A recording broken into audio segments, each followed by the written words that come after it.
Bonsoir, bienvenue sur Monaco Info pour une nouvelle édition du 19h dont voici le sommaire. Vaccination de la population et des personnels soignants, tests de dépistage, passe sanitaire, recrudescence de l'épidémie font les grands titres de l'actualité et la vigilance reste toujours de mise sur le front de la pandémie de Covid-19.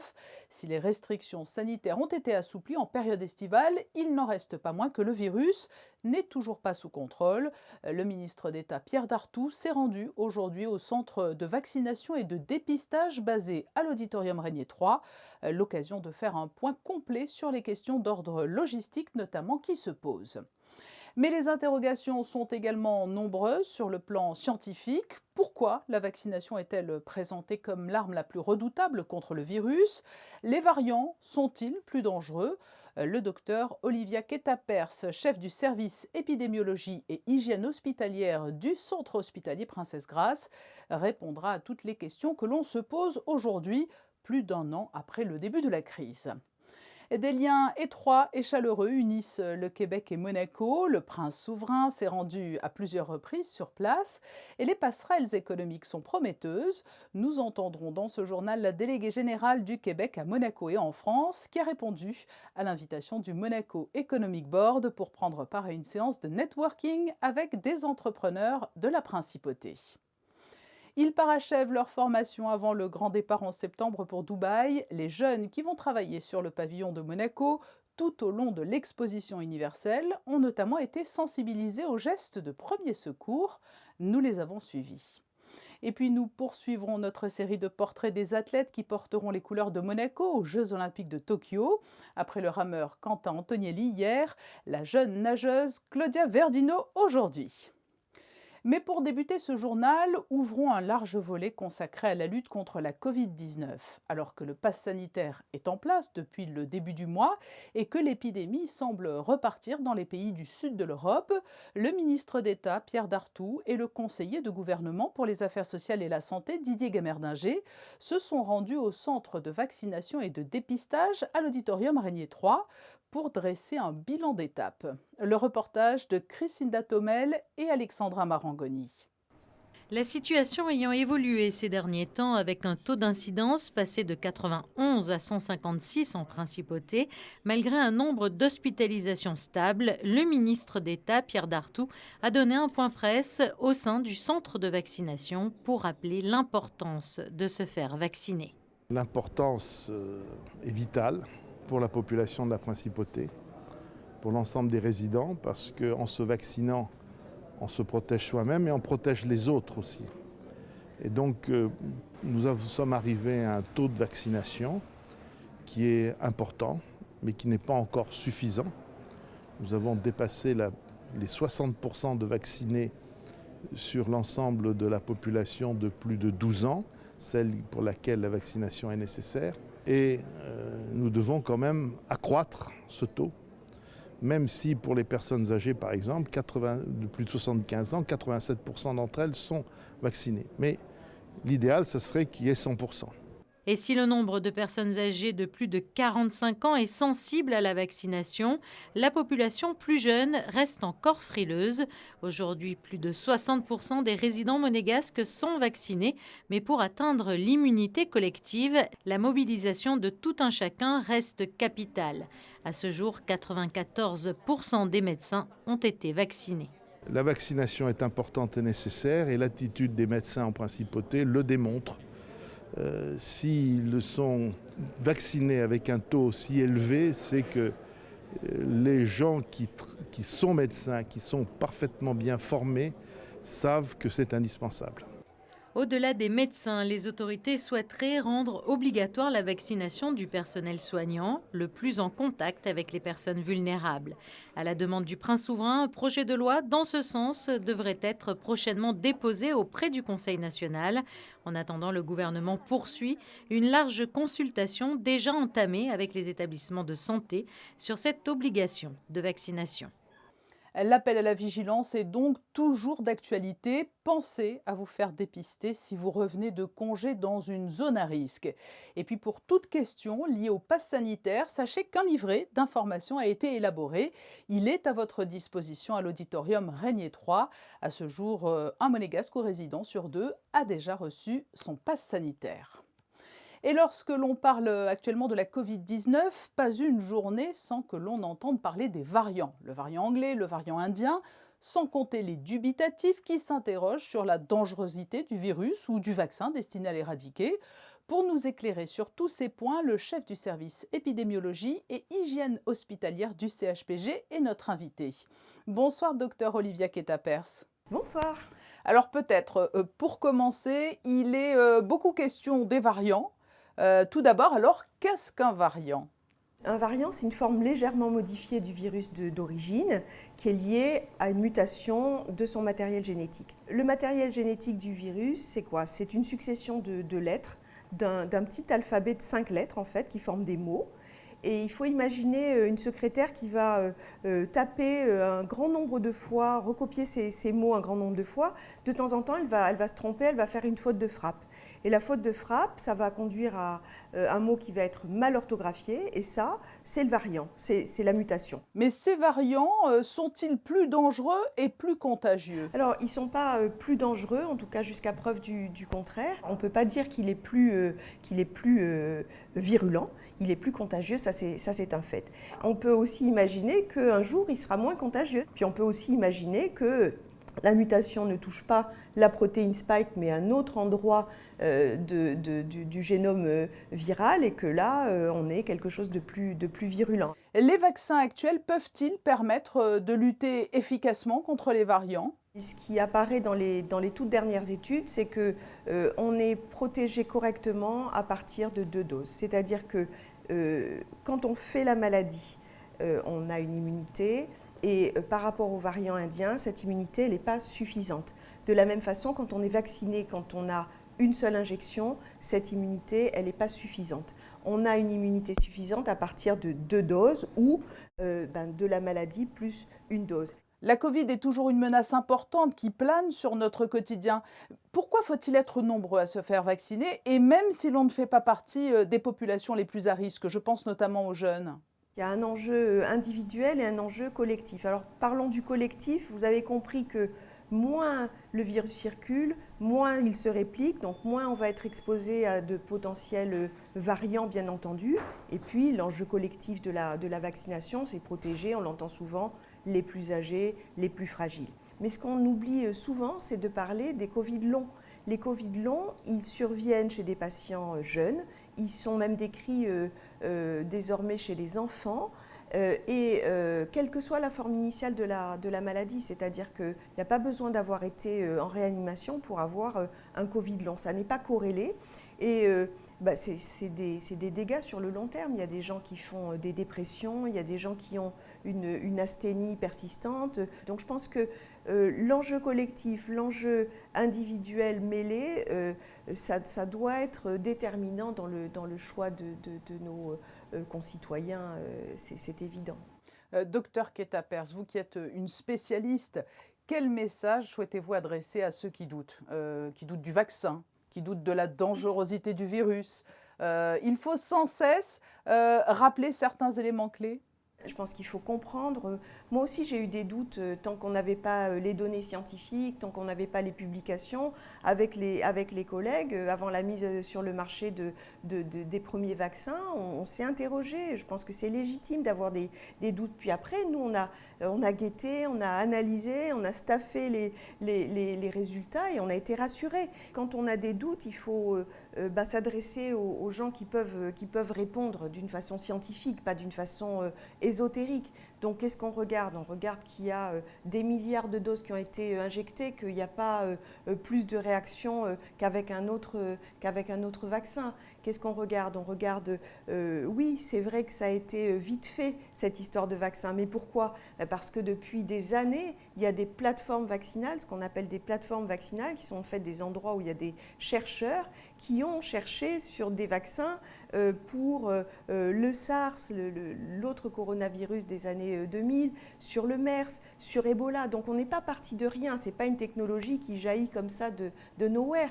On regarde aussi que les scientifiques, ils ont été aidés comme jamais. Il y a eu un effort sans précédent, c'est-à-dire qu'on leur a donné de l'argent, les États ont donné de l'argent pour financer cette recherche qui a eu des moyens extraordinaires. Donc ça ne sort pas du chapeau, c'est des études. Et moi, je pense que c'est prodigieux. On a une chance folle d'avoir une recherche aussi performante. Puis le deuxième message qui est peut-être un petit peu moins positif, c'est qu'on doute de la gravité de ce virus. Venez nous voir. Enfin, ce n'est pas toujours possible, mais j'aimerais que ces gens-là puissent venir nous voir à l'hôpital, voir des patients qui n'arrivent pas à respirer, voir des patients qui risquent leur vie. Nous, les médecins, on a envie de soigner nos patients. Donc, si on exprime cette inquiétude, c'est pas pour rien, il faut nous faire confiance. Donc, je crois que, voilà, pareil, le doute par rapport au vaccin ou par rapport à l'évidence de la maladie, il faut se questionner, c'est bien. Mais si on se questionne intelligemment, on essaie de chercher les réponses au bon endroit. Et a priori, ce n'est pas sur Facebook, ce n'est pas sur Twitter ou ce n'est pas sur YouTube. Les bonnes réponses, on les a dans les articles scientifiques. Et si on n'y a pas accès, on peut poser les questions à son médecin traitant ou à des médecins à l'hôpital. Moi, je sais que je renseigne beaucoup actuellement, même de professionnels de santé. C'est souvent un plaisir d'échanger. Et pour ceux qui attendent une hypothétique solution médicamenteuse, le passé a prouvé que ce sont les vaccins qui, la plupart du temps, soignent les virus.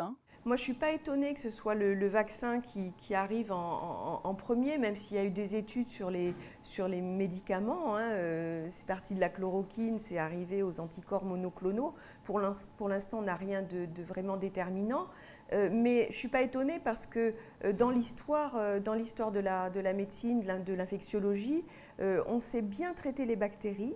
Il y a de nombreux antibiotiques et on sait moins bien traiter les virus.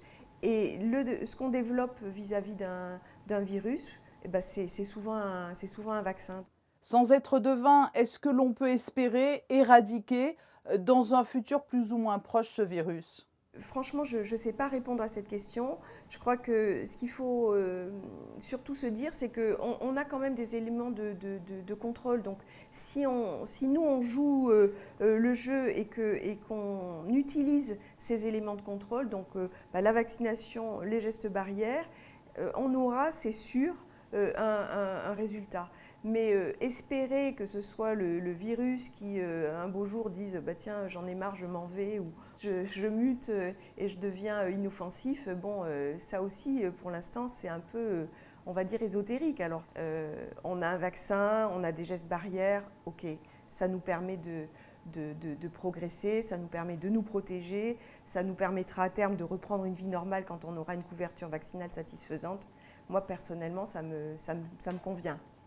Le message est passé. Docteur Olivia Quetta-Pers, merci de nous avoir apporté cet éclairage sur la lutte contre la Covid-19. Merci à vous. Nous restons dans le domaine de la santé, de la prévention et des soins avec ces formations dispensées très régulièrement par la Croix-Rouge monégasque.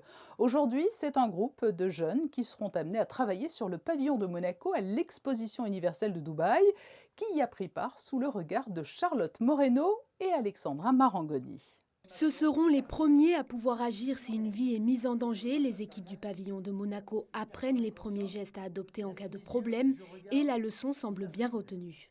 Il faut protéger les autres, il faut protéger la personne, il faut secourir, il faut avoir un téléphone sur soi pour appeler au plus rapidement les services de sécurité et de secours. Vous m'entendez, madame? Serrez-moi la main.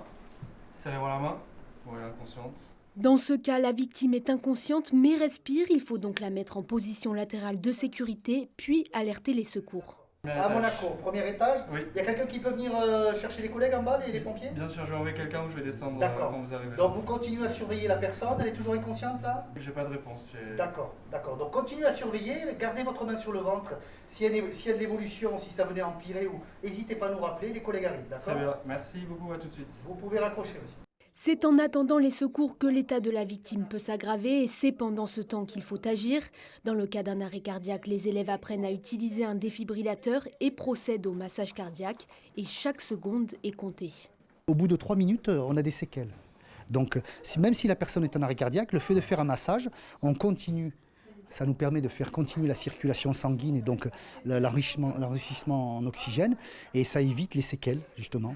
À la fin de la formation, les équipes du pavillon de Monaco seront donc capables de secourir une personne inconsciente qui s'étouffe, qui saigne abondamment ou qui est victime d'un arrêt cardiaque. Et à Dubaï, elles auront quelques piqûres de rappel. Ils seront pris en charge et ils seront reformés, que ce soit au niveau secourisme, au niveau évacuation, au niveau des bâtiments et au niveau des règles internes du pays aussi. Donc normalement, ils vont revoir tout ça, mais avec quelques petites particularités selon le pays. À quelques particularités près, les gestes de secourisme sont similaires dans le monde entier. Développons les autres informations du jour avec Alexandra Pani. Bonsoir Alexandra. La pépinière Monaco Boost va s'agrandir. Bonsoir Patricia. Nous ne connaissons pas encore le nom des heureux élus, mais de nouvelles entreprises vont rejoindre les locaux de Monaco Boost dès le mois d'août. Parmi les dossiers examinés, 45% des activités sont en cours de création et 55% sont de jeunes entreprises en développement. Les secteurs d'activité sont très variés et 82% des candidats ont exprimé leur volonté d'embaucher à court ou moyen terme. À la rentrée, des ateliers thématiques et des rencontres seront proposés pour les accompagner dans le développement de leur activité. Si vous ne disposez pas de véhicule, mais que vous souhaitez vous promener dans la région, l'offre Mobi peut vous intéresser. On connaît déjà dans le paysage les petits véhicules Mobi en format Twizy 2 places. Depuis quelques mois, leurs grandes sœurs de 5 places ont rejoint la flotte. Ces véhicules vous permettent de vous déplacer en région PACA, Piémont et Ligurie, puisqu'ils proposent une autonomie de 300 km. Et durant cet été, avec le code promo MobiBeach, vous avez 15 € d'offert, Patricia. Pour les adeptes du recyclage, il y a du changement du côté des bacs jaunes. Oui, pas de changement concernant le contenu. On rappelle que dans le bac jaune, il faut mettre les emballages plastiques en métal, en carton et le papier. Mais il y a du changement au niveau des heures de collecte. À présent, ces conteneurs seront récupérés le soir et 2 fois par semaine. Il suffira donc de présenter vos bacs jaunes à partir de 18h30 selon les jours de passage. Ceci varie en fonction des quartiers. Vous pouvez contacter la SMA pour plus de précisions. Du sport et une bonne nouvelle pour les fans de la Roca Team. Oui, c'est un visage bien connu en principauté et très apprécié qui fait son retour. Yacouba Ouattara vient de signer pour la nouvelle saison avec la Roca Team. Après un passage en Espagne, l'arrière-ailier international français revient pour la 2e fois sur le rocher, avec cette fois-ci en ligne de mire l'Euroleague. C'est une technique innovante et respectueuse de l'environnement. Un immeuble se construit actuellement dans le quartier de la Rousse, sans grue. Une entreprise québécoise est à l'origine de ce concept qu'est venue présenter aux membres du Monaco Economic Board la déléguée générale du Québec à Monaco et en France, Michel Boisvert. L'occasion aussi de nouer des contacts économiques et de parler d'une cause commune, l'environnement. Nous l'écoutons. La Tour Carmela, c'est une initiative du prince qui veut donc construire un bâtiment en bois énergétique et de façon très, très innovante. La technologie québécoise, Obrella, fait partie de la solution. C'est une nouvelle technologie, c'est la première fois qu'elle sera déployée en Europe, qui permet une construction de tours sans grue. Donc déjà, on le voit, Monaco très, très, très, très encombré. Si on peut se passer des grues, déjà, c'est un très grand avantage. En principe, à l'été 2023, la Tour Carmela sera bâtie. Et par la suite, je suis convaincue qu'il y a beaucoup de place pour cette technologie-là un peu partout à Monaco. On a parlé d'économie, on a parlé de culture, mais il y a aussi l'environnement. L'environnement, c'est un lien très, très fort entre le Québec et la principauté. Le prince Albert, son Altesse Sérénissime, a un lien très fort avec tout ce qui touche l'économie bleue, la mer. Il est venu au Québec à 2 reprises. Il y a des liens entre la principauté et un institut de la mer qui est situé au Québec. Bref, c'est un autre aspect, un autre angle de collaboration entre le Québec et la principauté. Michel Boisvert, délégué général du Québec à Monaco et en France, était interrogé par Charlotte Moreno. Et le 23 octobre prochain, Michel Boisvert sera de nouveau en principauté pour une soirée de diplomatie culturelle. Un grand chef d'orchestre québécois dirigera l'Orchestre Philharmonique de Monaco, une autre forme de collaboration encore entre Monaco et le Québec. 6 athlètes représenteront Monaco aux Jeux Olympiques de Tokyo. Nous allons vous les présenter tour à tour. Après hier, le rameur Quentin Antonielli place aujourd'hui à une nageuse, Claudia Verdino, qui vit une année faste après avoir réussi son concours de première année de médecine et qui s'apprête donc à vivre le rêve olympien. Voici son portrait, signé Alexandra Pani. Bonjour, je m'appelle Claudia Verdino, j'ai 19 ans et je vais participer aux Jeux Olympiques de Tokyo en natation aux 100 mètres brasse. Elle parcourt 10 km par jour dans ce bassin et s'entraîne tous les jours entre 4h et 5h, tous les jours sauf le dimanche. Claudia Verdino a décroché son sésame pour les Jeux Olympiques de Tokyo il y a 3 semaines seulement. Un message de sa maman qui restera longtemps gravé dans sa mémoire. Moi j'étais en stage à l'hôpital et du coup quand ma mère elle m'a envoyé un message « tu pars aux Jeux Olympiques », j'étais vraiment hyper surprise. Je lui ai demandé « mais c'est vrai, tu te moques pas de moi ?» Et du coup, voilà, vraiment super contente. JOJ, Jeux des petits États, les compétitions internationales, Claudia les connaît déjà, mais cette fois-ci, l'on parle de Jeux olympiques. Élève en première année de médecine, Claudia n'a pas reculé devant l'important challenge qui l'attendait cette année, concilier ses études et ses nombreuses heures d'entraînement, une force de caractère qui définit bien la jeune nageuse. Elle est un petit peu plus exercée aux compétitions internationales et ça vient, je pense, récompenser des années de travail et une année où elle a travaillé aussi, mais pas que sur le plan sportif, puisqu'elle travaillait pour son entrée en deuxième année de médecine. Donc c'était effectivement une belle récompense pour elle après une année particulièrement difficile au niveau intellectuel. Cette année, j'ai dû faire pas mal de sacrifices parce que l'année dernière, quand j'ai appris que les Jeux Olympiques ils étaient reportés, je me suis dit ça y est, c'est fini, il va falloir que j'arrête de nager parce que je savais que je commençais mon année de médecine derrière. Et puis après, je me suis dit bon, relève le défi, vas-y, lance-toi et puis tu verras si dans l'année tu tiens pas. Des yeux qui brillent à quelques jours du départ, ce rêve olympien est un rêve de petite fille qui s'inscrit dans le sillage de son papa. Lui aussi nageur pour Monaco, il portera à 2 reprises les couleurs monégasques aux Jeux Olympiques. Mon père, il a participé du coup aux Jeux Olympiques d'Atlanta et de Barcelone. Donc voilà, depuis que je suis toute petite, il m'en parle et voilà, là c'est un peu un rêve qui se réalise. Pour moi, ça représente le meilleur niveau. C'est la plus belle des compétitions. Il y a tous les pays, tous les sports.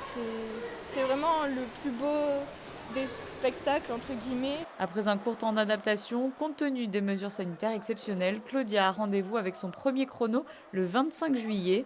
Des jeux particuliers, mais qui auront tout de même une saveur exquise pour ces jeunes athlètes. C'est la séquence incontournable de fin de journal, d'autant plus précieuse pour ceux qui sont en vacances. Quel temps fera-t-il mercredi, Alexandra ? Ce sera une journée pour la majorité bien ensoleillée. Le matin, il faudra compter sur la présence de quelques nuages, mais rien de menaçant. Les températures sont de saison avec 29 degrés d'annoncé au plus chaud de la journée. L'eau est toujours à 24 degrés et en ce 21 juillet, nous souhaiterons une bonne fête au Victor. Merci Alexandra. Nous vous donnons rendez-vous demain à 19h pour une nouvelle édition où il sera notamment question du projet de préservation du corail rouge conduit par le Centre scientifique de Monaco et dont voici un avant-goût avec ces photos de fin de journal de Manuel Vitali dans les coulisses du transfert en milieu marin de ces squelettes de coraux. Très belle soirée à vous. À demain.